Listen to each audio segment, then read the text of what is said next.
mentioned good reasons for their assembling and maybe some negative results when they assemble. And we've gotten this list of different passages. The first 1, 2, 3, 4, 5, and of course there in 14, 15, there's a number of verses that are given, but the first 5 references are all in the book of Acts. But then going into Corinthians, some discussion there, Hebrews and James as well, when it describes the church assembling or the church coming together or gathering together and the reasons why they gathered together.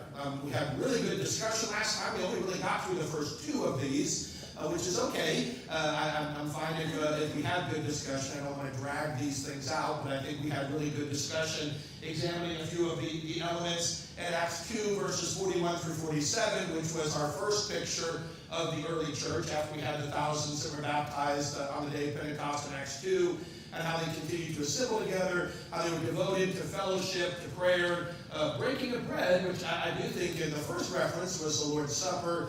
They were devoted to the apostles' doctrine. And then we also had, though, another breaking of bread and sharing the meals with each other in their home. And we talked a little bit about that, but we got to see kind of a picture of the church in Acts chapter 2. And then we had spent quite a bit of time talking about Acts chapter 6, where this early church, again, all of the believers are still in Jerusalem. They've gotten to be a large number. There was a problem with some widows not being cared for. And so the church comes together to kind of deal with this matter. That's where the apostle said, we want you to choose 7 men from among yourselves who we'll put in charge of this task to make sure that some of the widows, we had a division that took place between the Hellenistic widows and the native Hebrews. At this point in the church, they're really all Jews, but were they Jews that came from the Hellenistic world or Jews that lived around Israel, Palestine, Canaan, whatever terminology you want to use for that part of the world. And they had become Christians, but they all were from the same Jewish background. And we spent some time talking about that. So we'll start here just a second with any other comments or questions we have on that, but then we'll move on into these other passages. I do appreciate, as we're going through this, if some things come up that we want to discuss a little bit more, whether we discuss them now. I know one of the questions came up concerning the acts of worship that we engage in. We are specifically going to talk about the Lord's Supper a little bit more in coming classes. The collection a little bit more in some of the coming classes, so we'll talk about some of those things. I don't have a lesson from Andy, but I think discussing singing and not using musical instruments, I think would be worth our time. So some of those things related to worship will come up. But if there are other issues that come up while we're having these discussions, please mention them. And if we talk about them now, that's fine. Otherwise, I might say, that's a good one. And we'll kind of put it on the back burner for a few classes and come back and talk about that a little bit later if it fits better in our study. So before we get back into this today, let's start with the word of prayer, and then we'll have a chance for any other comments, and we'll move on into Acts chapter 11 once we're ready for that. But let's start with the prayer. Our Heavenly Father, we come before you this morning. We praise your name, and we thank you for the life that you've given to us. We thank you for our health, for the strength that we have and the ability that we have to be able to come together here this morning with others who share our faith and be able to spend time studying your word, that we might look at the early church, your people, your kingdom, and that we might look for the pattern that's there, and that we would seek to pattern ourselves after those things so that we might be the people that you want us to be as well. Help us in all things to look to you and to not rely upon our own understanding, but to always understand that your way is higher than our way, and that your thoughts are higher than our thoughts, and that we would seek to fulfill your will for us and glorify you in all that we do. We do ask, Father, that you be with those who aren't here this morning. We know that there are some who are still traveling here. Please give them safety. We know that there are those that might be out of town. As you watch over them, be with those that are sick and they're away for us for other reasons, and help them be with us again as soon as possible. Please forgive us of our sins. In Jesus' name we pray. Amen. All right, before we get into Acts chapter 11, any leftover comments from Acts chapter 2, Acts chapter 6 that anybody wants to bring up? It was kind of hard to go back and remember the last discussions that we were having, but when we looked at those, the church coming together, I'd say, if you had to kind of summarize, in Acts 2, we see the church kind of coming together in this kind of fellowship and devoting themselves again to doctrine, building each other up in that. In Acts 6, they were coming together for a particular problem, trying to deal with an issue that they had. But there again, we have the whole church coming together to deal with that issue. And I know we mentioned already in class, even though we have the apostles there who are giving the spiritual leadership over the group, it's still something that they discussed as a group. The apostles actually, they give the direction, but the whole congregation that was good with them. We're going to find that later too in other instances where leadership is given by the apostles or elders, yet the whole church is still involved in this. It's not just something that they're standing back and just doing their thing. We get approval of the whole church. We get discussion with the whole church, involvement of the whole church. Certainly in Acts 6, their involvement included, you guys select from among yourselves 7 men who we will put in charge of this. Now, I said, here's qualifications, and they need to be these kinds of men. And then they give a little bit of description there, but they let them choose them, and then the apostles put them in charge over doing that. So, any final comments or questions on that, Daniel? I have a question on your thoughts. It seems like you have the pendulum swing, because somebody was in charge of serving the widows before. Somehow. And now it seems like it's gone, they're all Hellenistic. For unity, I would think that you wouldn't do that. Right. Yeah, somehow, again, we're not told any details. I get your point. We have Hellenistic widows, we have Hebraistic widows. The issue that came up was some of the complaints that the Hellenistic Hebrews were being overlooked in the daily serving of food. Somehow they were being served daily. However that process was being done, there was a problem with it, and when they come to the apostles said, look, it's not really good for us to have to spend this much time on this, because we need to be devoted to the Word, and we need to be devoted to prayer, and we've got the things we need to be giving spiritual guidance to this group of people. So you choose from among yourselves 7 men, and I made the point, I think when Daniel's coming off of there, the 7 men who are named, they all have Greek names. They all have Hellenistic names. And so if the entire thing is placed under their care, if we have a little bit of a division that's taking place in this church between the native, locals, the Hebrews, and then those that were from outside, doesn't that seem one-sided? For the sake of unity, wouldn't you think you'd pick, 4 Greek names, 3, more local names, and show that balance there? That's a really good question. What would my thoughts be on that? I don't know to what extent. Again, they're being entrusted to make sure it gets done. I don't even know to what degree they're doing all of the serving themselves. I don't know if there's kind of the understanding there's still way more locals in this congregation than there are Hellenistic Jews. So those local widows are going to be taken care of. You're going to hear about them if they're not. It was the outsiders that kind of needed a voice for them. I don't know if that's part of it as well. David, you can hand up there. We're not told that, I wonder, maybe there were already some Hebrew or Jewish men appointed to do this, and then they were neglecting the Hellenistic widows, and this was making them angry, and so now we're going to add these people to the group, so now there is a mix, but we don't know that. Exactly, and that's the other, are these the only 7? I mean, they say select 7 men to deal with this. Now, is this all of the feeding? That's kind of the way I first read it. That there are widows being overlooked. Who's going to be in charge of making sure all the widows get fed? It's these 7. But David's saying, do we know that that's because there have already been some other men who were selected who were doing this kind of thing, and these are in addition to those. I don't know. It's hard in Acts. Yeah. Somehow it was happening before. Right. Somehow some were being fed and some weren't.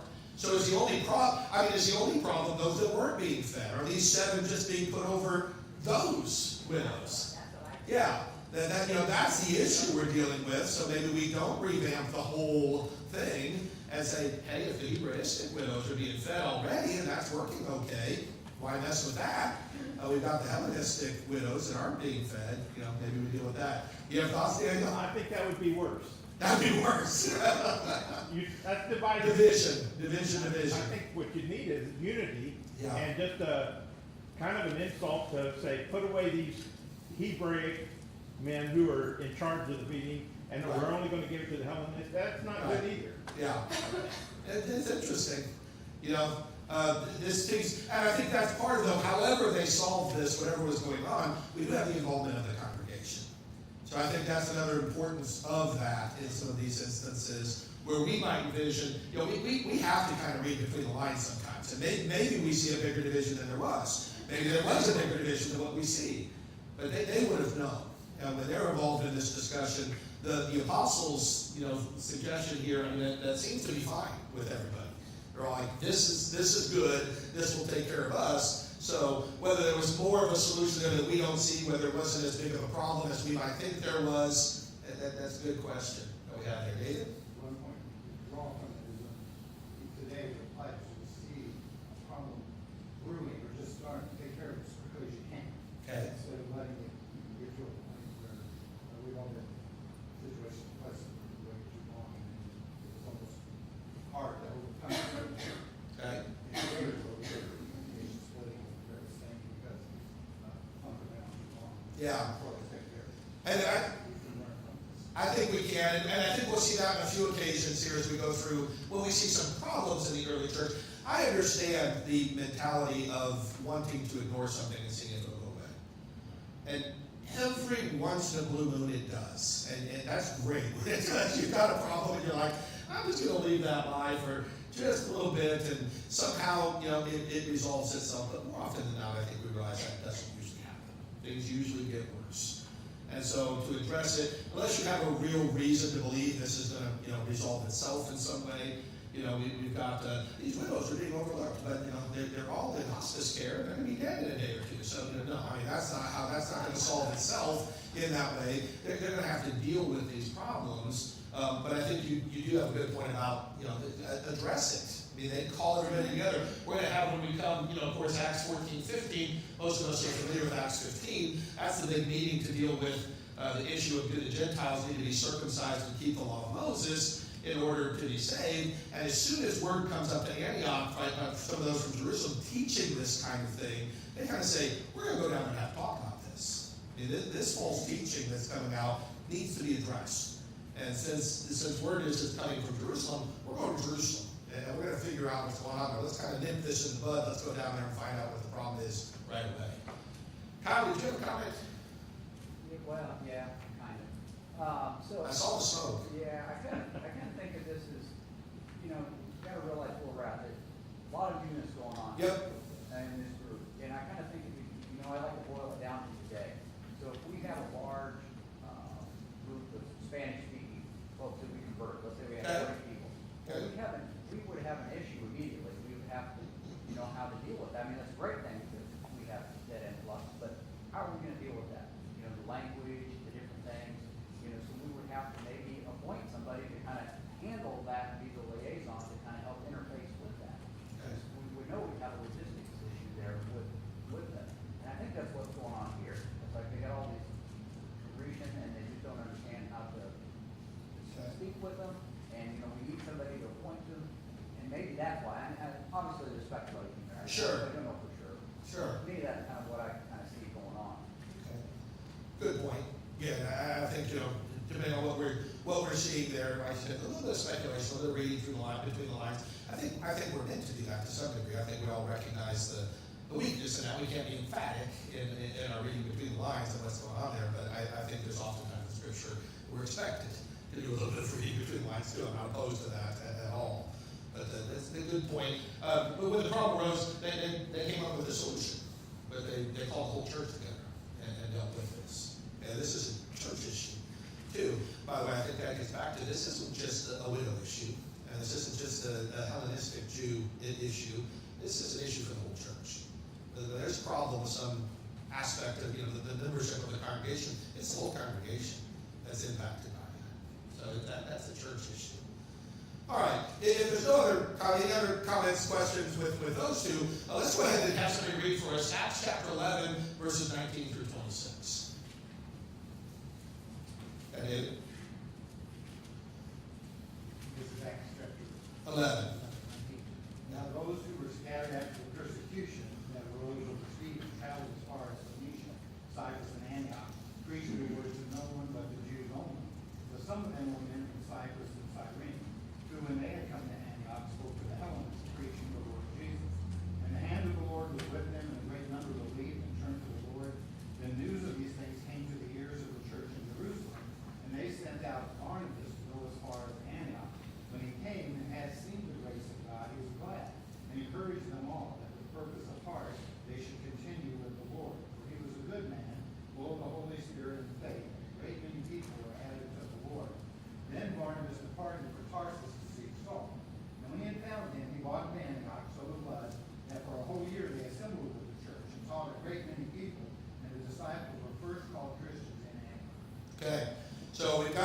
really significant passage in a lot of ways. Again, there's a lot of things we can talk about here. We're trying to limit some of them to what we're dealing with here with the church coming together. But when you talk about, which particular church, what group of people are we talking about here? What is the group? The church at Antioch. Okay, we've got the Antioch church that's here. It's got some unique characteristics to it at the Antioch church. When we were talking about, this background, what's different about this church at Antioch compared to churches we've read before? Who's included in this group? Yeah, seems like it. What's it say? They included what? Who? Greeks. Greeks. We're getting this Gentile influence here, which is part of why we oftentimes make the point at the end of this reading. The disciples were called Christians first at Antioch. They kind of have the first new name there. This is a mixed church. This is a church with Gentiles and Jews. That's kind of new for them here.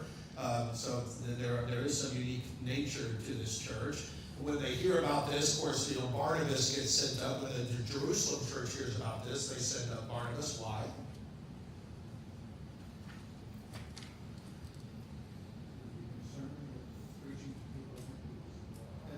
No, here they seem supportive, don't they? They're supportive of this. He's going to encourage them. Barnabas, remember who Barnabas is? What Barnabas' name mean? Son of encouragement. That wasn't actually his given name. That was his nickname, Barnabas. We remember his real name? Joseph. But he was known as Barnabas because he just encouraged people all the time. He was an encourager.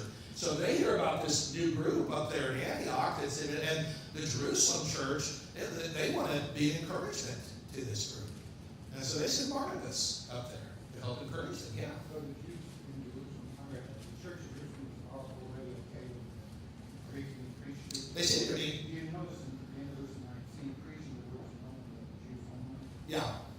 But now they're okay with this. Yeah, read that again to me. What you just read. Verse 19. Uh-huh. When they were scattered after the persecution of those that were Stephen. Yeah. That was what Phoenicia, Cyprus, and Antioch, preaching the word to no one but the Jews only, to a mindset. Right, and then go on. And then some of them were men from Cyprus and Cyprus, when they come in and spoke to them, was preaching the Lord Jesus. Yeah. So the first group that scattered from Jerusalem, when they went out, they were preaching only to Jews. That's just what they were doing. But here's the first time we have a group that was preaching to Gentiles, preaching to the Hellenists, the Greeks as well. Now, I think the initial reaction, and actually the total reaction from the leadership in Jerusalem is always positive towards this. That's why when we get to chapter 15, even when they come down there, the initial reaction to Paul coming down there is positive from the elders and the apostles. It's some of those who had been Pharisees who had become Christians who stand up and go, whoa, whoa, whoa, whoa, whoa. Circumcision, law of Moses, let's get these Greeks in line, and which leads to the deeper discussion. But that doesn't appear, in fact, even when they write their letter and stuff, that type of teaching did not come from the apostles and the elders in the Jerusalem church. It came from some other members of the Jerusalem church. They introduced that. The Jerusalem church's first response to this is to send an encourager. Send Barnabas to encourage them, who then also goes and gets who?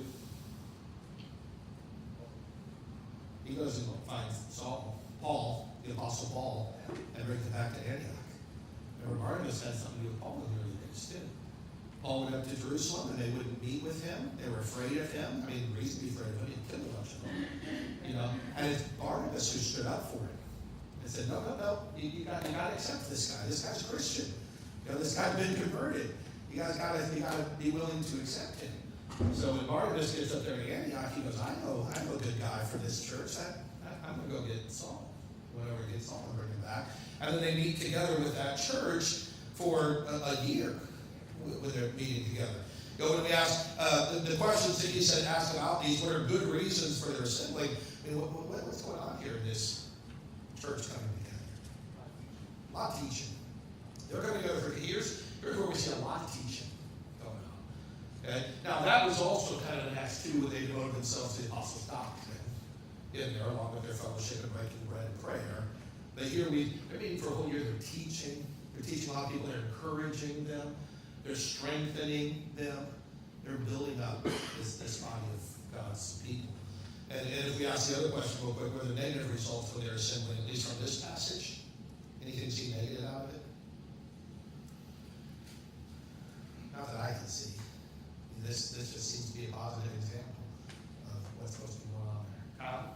One thing that's kind of embedded in this, I know we're talking about assembling is what the important thing is what we're trying to bring out here. But back in chapter 8, verse 4, I think it's interesting to notice it says, therefore those who were scattered went everywhere preaching the word.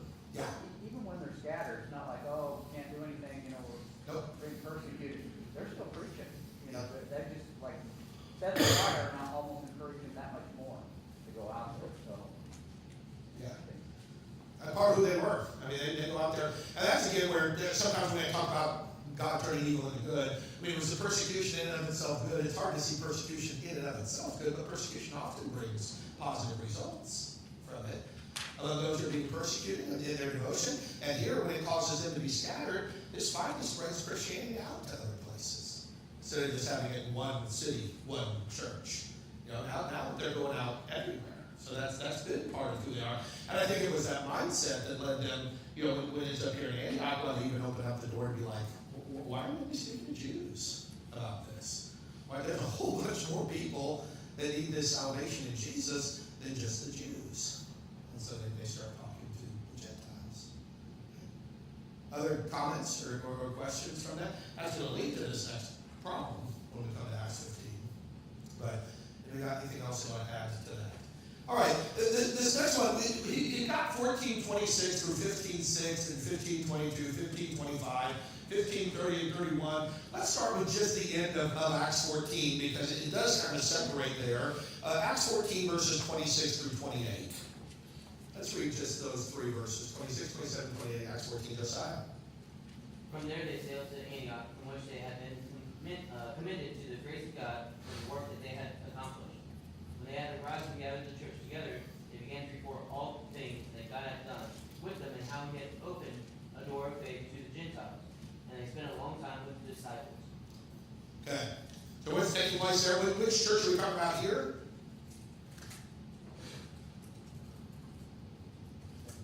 Well, it's the same one we were talking about in chapter 11. It's Antioch. Now what's happened between chapter 11 and now? What was going on in chapter 12 and 13 and 14? Seems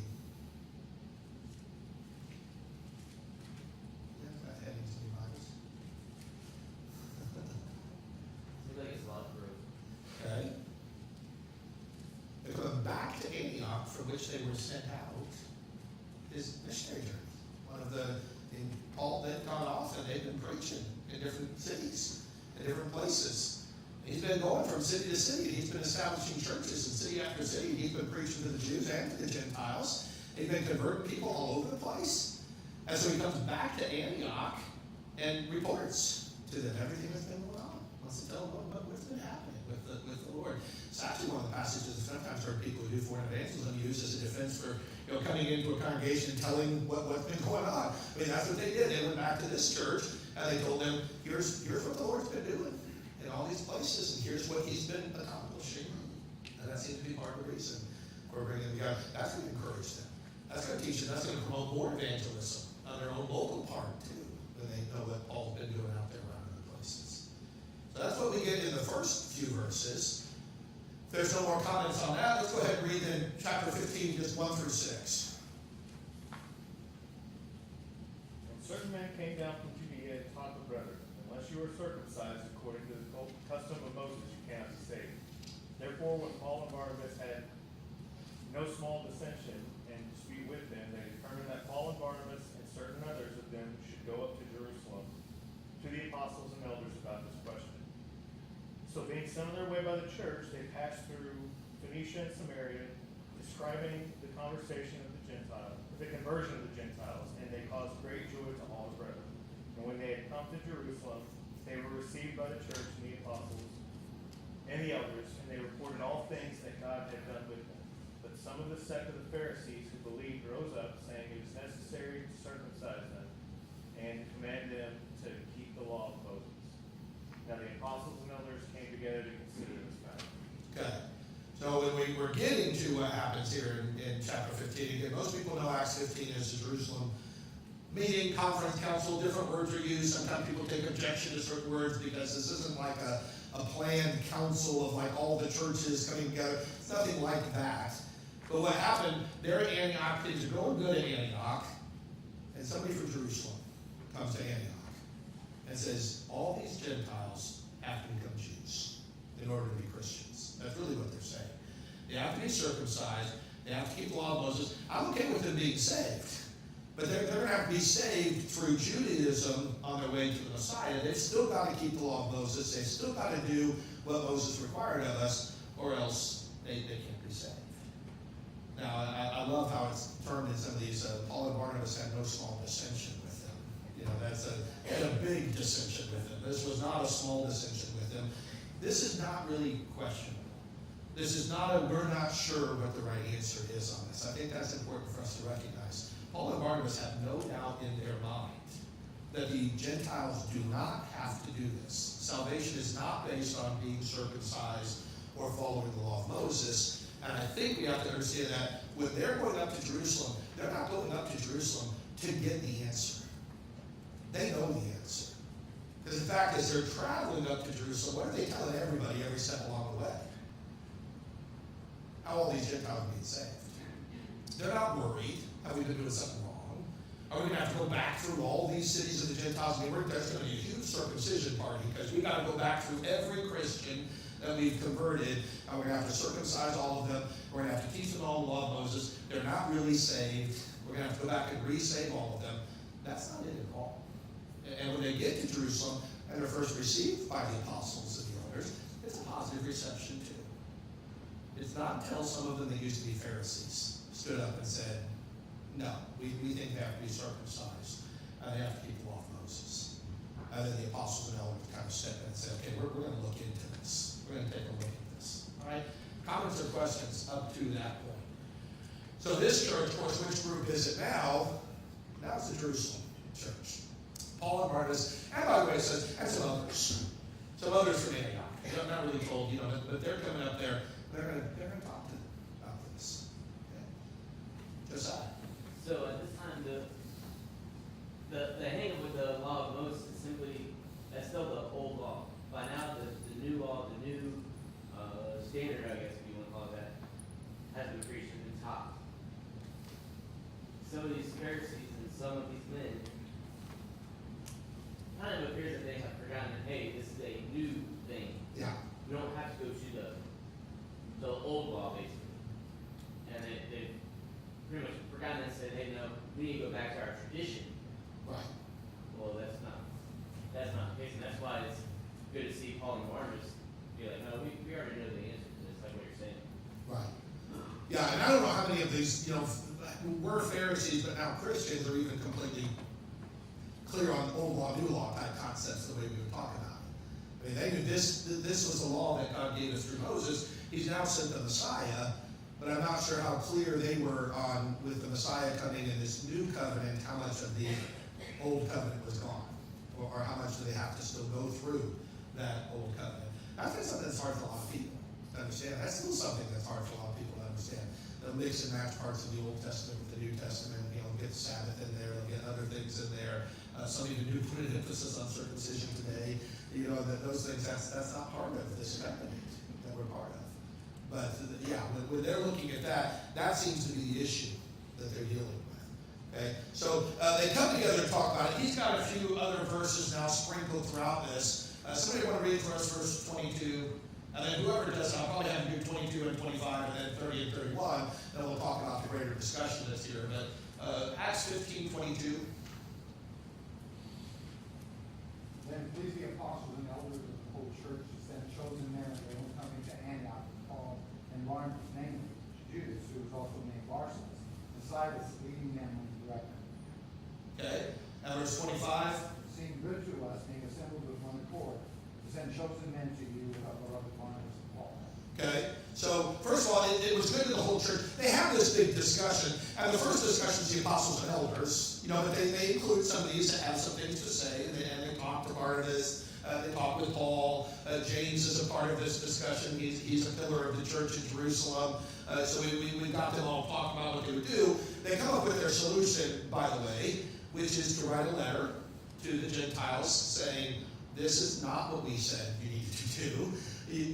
All we think that you need to do is you need to abstain from things sacrificed to idols and from things that are strangled, from sexual immorality, from blood, because this is, Moses has been taught from the earliest days. Now, we may talk about that a little bit here. I don't know how deep we want to get into what they say. But the whole church thought that was a good idea. Here's where we have, again, the whole church kind of coming together and saying, yep, this is what we need to do now. And we need to send this letter back and send some of our brethren with Barnabas and Paul. We're trying to create unity here, that the Jerusalem church accepts the Antioch church. The Jerusalem church accepts Gentile Christians. And we don't think Gentile Christians have to become Jews in order to be saved. And so that was those verses. Then let's go ahead and bring 30 and 31, and then we'll have a little bit more discussion about that. You want to read 30 and 31? Yeah. So when they were sent off, they came to Antioch. When they had gathered the multitude together, they delivered the letter. When they had read it, they rejoiced over its purpose. Okay. So here, the letter comes, and now you've got kind of the Antioch church kind of coming back together, getting the letter, and rejoicing over this. So here, we've got a few things going on. We've got churches again coming together because of some problems, and we've got it being addressed in different places because of the problems. I think when Paul and Barnabas are going up to Jerusalem, that they know that the issue is not, is it okay for the Gentiles to be Christians? The issue is, what do we do about this teaching that's coming out that says they have to be circumcised and have to keep the law of Moses? And I don't think there's any doubt in Paul and Barnabas' mind, this is not the way it needs to be. And when it's discussed, we could spend more time going through this. Acts 15 is oftentimes used as a way of establishing biblical authority. I've used it as a way of establishing biblical authority. They refer to direct statements from God in the Old Testament about how the Gentiles will be saved one day. And they'll say, this is what God always intended to do. They'll use, approved examples that Paul and Barnabas have been going from city to city, and the Gentiles have been converted in large numbers. So it sure looks like God's okay with this. When we talk about direct command and approved example, they use both of those in their discussion, and they actually come to a necessary conclusion, not necessary inference, where they'll say it's okay for the Gentiles to not be circumcised and not keep the law of Moses. So you can see how they kind of step through that, and that's some of the things that they're considering when they're looking at this issue, and they'll say, well, there are statements in Scripture where God said the Gentiles will be saved. And there are apostles who have been, converting Gentiles in huge numbers. And so I guess it's okay. This seems to be acceptable to God that the Gentiles can come in. They do that. And that's part of what they connected to. The restrictions that are placed on them are interesting restrictions. Out of any of those things, the idols, the strangling the blood, the sexual immorality. I mean, we know sexual immorality is wrong. Why would they mention sexual immorality? Is there any question about that being wrong? What about idolatry? Is there any question about that being wrong? Well, there isn't, but in the Jewish mind, what do they associate with Gentiles? Idolatry and sexual immorality. Okay? You can still be a Gentile. You can be a Gentile and be a Christian, but you can't be a Gentile and be a Christian. Okay? You can't be that kind of a Gentile. What they associate in their mind with Gentiles, the Greek culture, the Greek world, the idolatry, and the sexual immorality, I mean, we're making it clear, you're not doing that right. But that really wouldn't be an issue. Now, the blood thing coming in here. With the strangled animals and blood and that kind of thing. What's the issue with that? Is that really a law of Moses thing? You remember when God instituted that? Are we supposed to do that? Can we eat animals? As of when? Creation? No. After the flood. After Noah's flood, when they put out the ark, God says, as I gave you the plants, now I give you the animals to eat. Only do not eat the blood.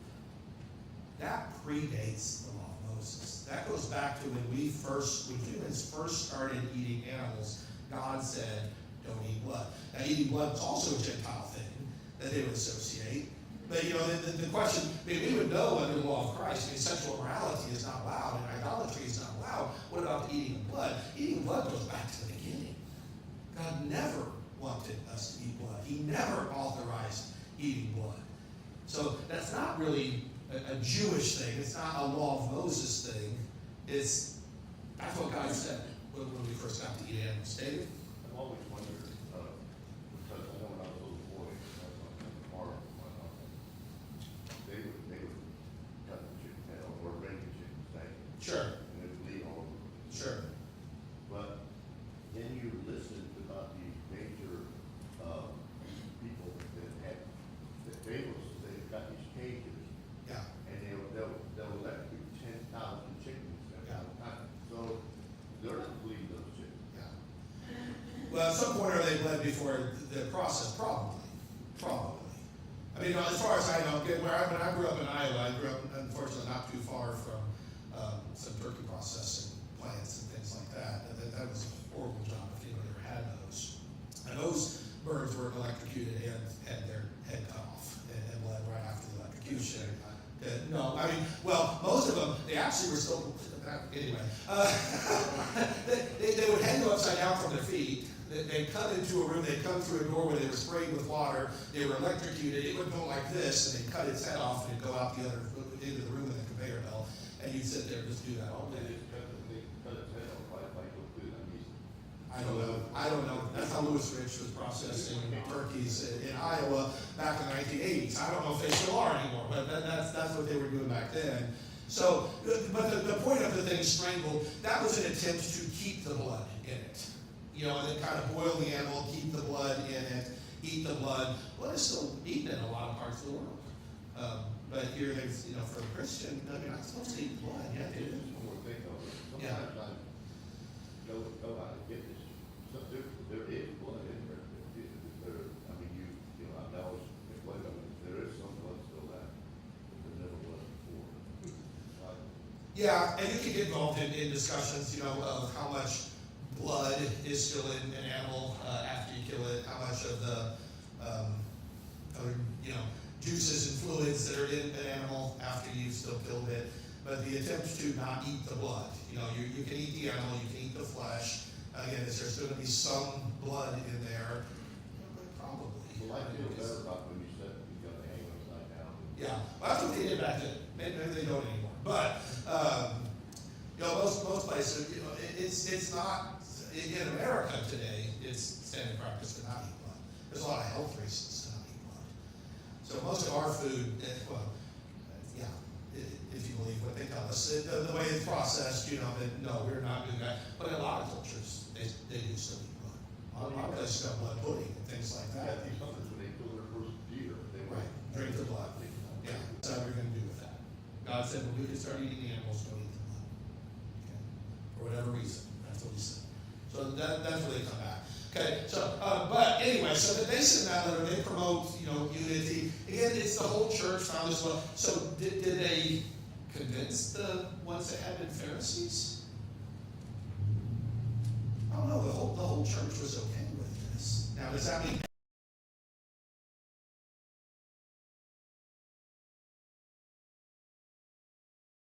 dissenting number, but the whole church kind of feels like this is a good idea? That's a good question. That's a good question.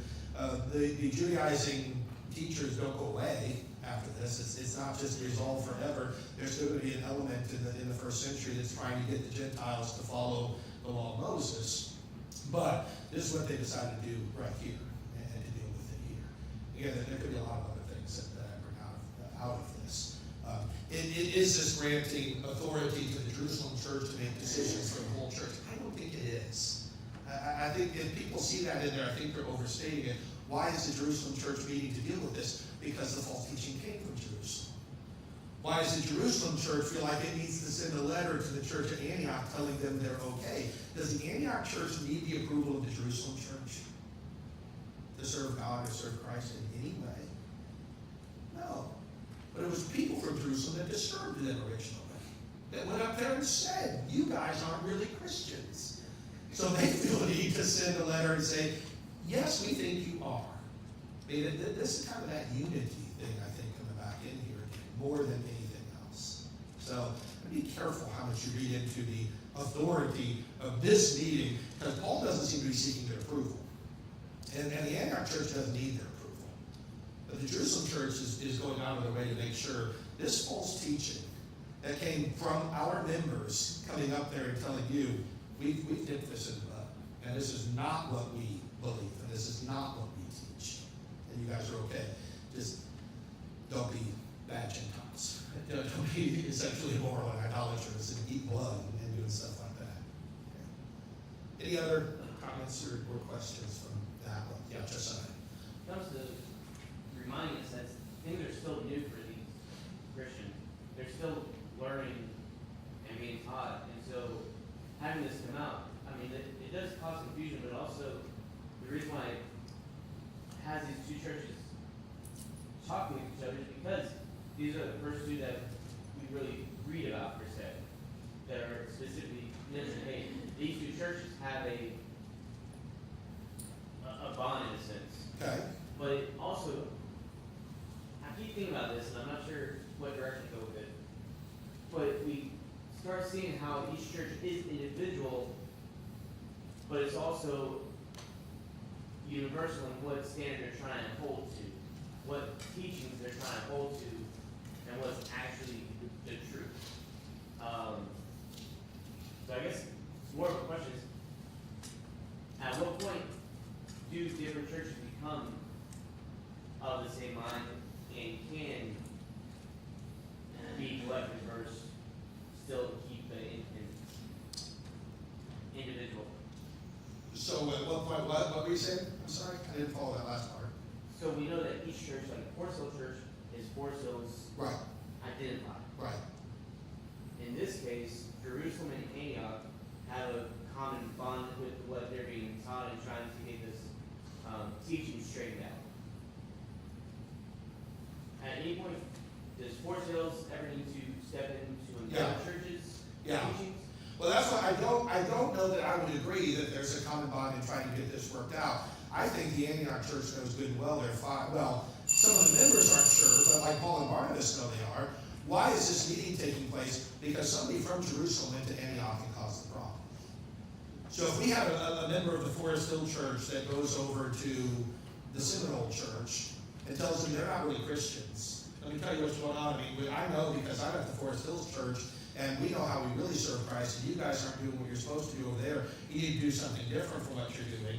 And word gets to the Seminole church, and they go, wait a minute, what is this? And so they send somebody over to Forest Hills and says, well, what is it that you're teaching? And we go, oh, no, that wasn't something we were teaching. We just had a crazy member who went over there and did that. And so we come back and say, this is not what we teach. Here's what we hold to. Now, it's different because we have the apostles at Jerusalem. That is different. But Paul's an apostle too. And he was in Antioch. So, you know, if there's any additional authority to the Jerusalem church, however, I'd be very hesitant to say there is. There is authority in the apostles that goes beyond any one church. Okay, so that's where I might say, what was different here? The apostles were involved in this. Now, if we still had apostles today, you know, Paul's authority as an apostle was over every church everywhere. And the rest of the apostles' authority as apostles was over every church everywhere. But the elders at the Jerusalem church had no authority over Antioch or no connection to Antioch. The elders at Antioch would have no authority or control over the church at Jerusalem. Does that make sense? Kind of, maybe? Okay. So, yeah, David. It was probably good that happened because, you know, because it was something that was kind of churning beneath. By Yeah. doing that, it was good that it happened. Yeah. Because it brought it kind of boiled up to the top. Yeah. To where and they were all able to come together to the right reasoning of it. Yeah. Because if they never did, down below, it just keeps spreading and spreading and spreading. But thankfully, they did that, and it kind of got taken care of right away. So it's good. That's why when we said it's good to you make the question I'd asked is the one never answered. So if you sure, Right. I know I asked. Go ahead and ask the question. Yeah. And I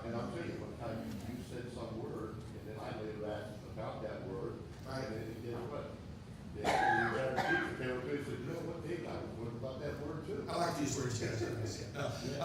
No, and I think this gets back to David's point earlier about, dealing with these issues as they come up, nip it in the bud.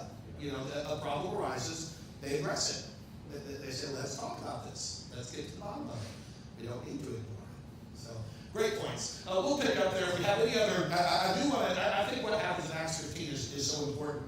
We have other questions about it. We'll talk about that a little bit Wednesday night. But then we'll move on to Acts 20. We'll get into the letter. 1 Corinthians has a bit to say about our assembling together in different circumstances. So appreciate your comments very much.